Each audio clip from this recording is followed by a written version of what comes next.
objek penelitian Mas Reza, karena spirituality di sini sebetulnya higher order of thinking skill. Jadi very complicated sebetulnya ketika kita bicara spirituality itu. Tetapi, Mas Reza dengan penelitiannya menyebut bahwa spirituality di sini adalah hati nurani. Jadi tidak terlalu abstrak di langit 1-7 begitu, tidak. Di dalam wilayah manajemen sebetulnya perilaku kita sehari-hari adalah base-nya itu, rumahnya itu, kata Pak Imam rumahnya ini ada di hati nurani. Nah, hati nuraninya itu yang tumpul. Akalnya bisa menjadi doktor semua, itu pejabat Kementerian Agama kan, profesor semua juga di perguruan tinggi. Begitu, tetapi ketika terjadi pemilihan rektor langsung drop menjadi lower order of thinking skill. Ini saya kira yang penting sekali. Mati rasa, rasa malu pun hilang. Ini saya kira yang perlu dikoreksi. Saya kira buku ini menuntun kita untuk ke situ. Oke. Memang menata hati tidak ada sekolahnya. Sekolah mau SD, SMP, tanggal perguruan tinggi tidak mempan untuk menata hati.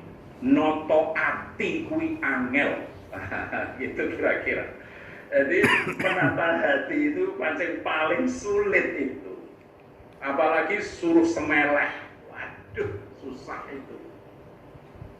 Karena apa? Karena sebetulnya noto ati itu terkait dengan esensi ketuhanan. Ketuhanan kita itu terlalu terjebak kepada teologi, bukan ketuhanan yang menyentuh hati nurani, gitu.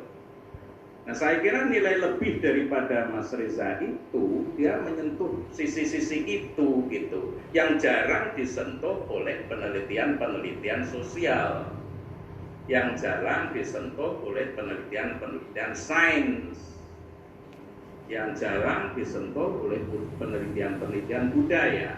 Nah, itu saya apresiasi saya di situ. Nah, untuk itu bagaimana ini membaca disertasi itu ya, karya Mas Reza ini tadi.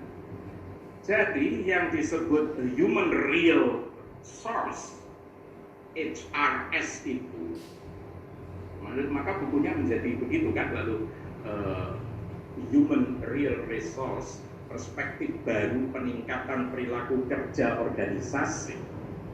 Jadi situ ada cita-cita besar, kita harus punya perspektif baru, karena yang lama-lama kandas semua. Peraturan menteri yang manapun kandas, ya. Ketika reformasi itu kan sebetulnya tahun 1998 itu kan 3 saja kan jajaran untuk menghilangkan penyakit hati.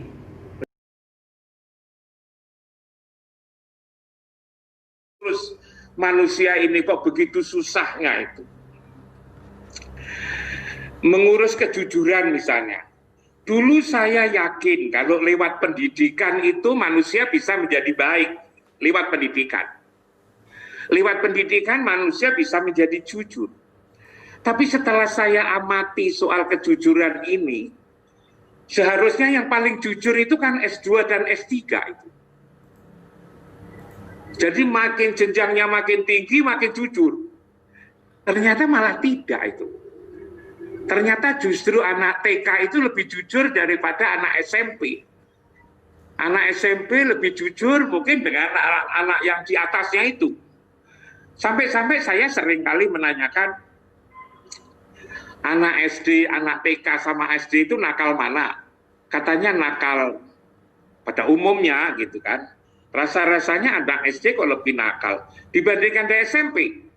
SMP lebih nakal, SMA lebih lagi.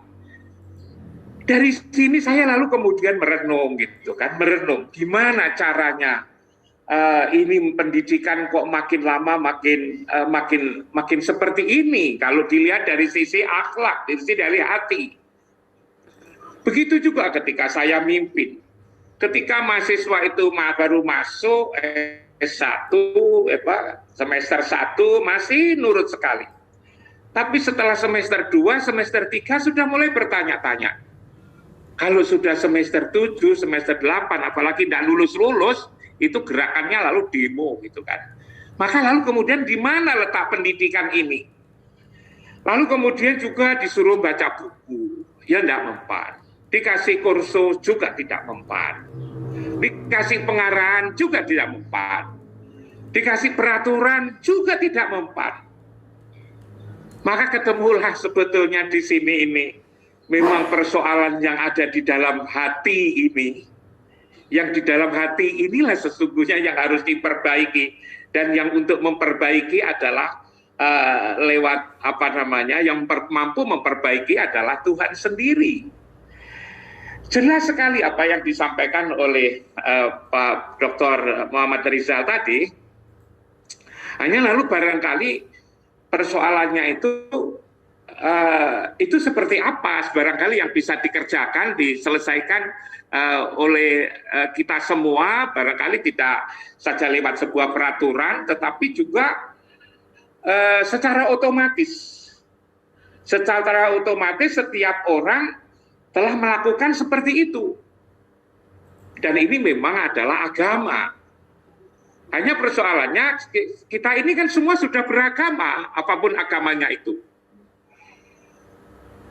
Dalam proses inilah tadi saya sambil mendengarkan, saya merenung-renung gitu, bagaimana spiritualitas dan bagaimana niat itu tadi. Saya lalu kemudian teringat dengan konsep rumah. Saya teringat dengan konsep rumah. Rumah itu sebegitu pentingnya di dalam kehidupan ini. Bahkan tidak saja manusia, tetapi juga binatang pun juga kalau disebut tidak berumah, binatang itu tidak punya rumah disebut dengan binatang liar. Dan binatang liar itu konotasinya ya galak gitu kan. Jangan-jangan juga di sini barangkali mulai spiritualitas kita ini. Setiap orang kan harus punya rumah.